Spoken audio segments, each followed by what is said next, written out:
GMA Network gitirahan sa National Union of Journalists of the Philippines humanang taktak ug mga empleyado sa regional stations. Matod ni NUJP Davao Chair Jeffrey Tupas nga ang maong lakang nagpakita lang sa makakugang nga kamatuoran sa media organizations nga gikontrola sa mga kapitalista nga naglantaw sa journalism nga usa ka business enterprise kaysa sa public service. Dugang niya nga nagbukas kini sa mga pangutana kalabot sa pagkamino sa mga media owners ngadto sa ilang mga empleyado aron matuman ang ilang corporate interests.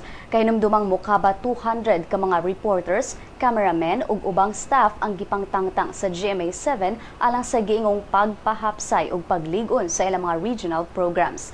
Apan sa Davao, Cagayan de Oro ug Cebu City, ang mga reporters mireklamo nga wala sila gitagaan og due notice sa network kabahin sa maong lakang. Kadaghanan kanila nakahibaw na lang sa mismong adlaw na sa retrenchment.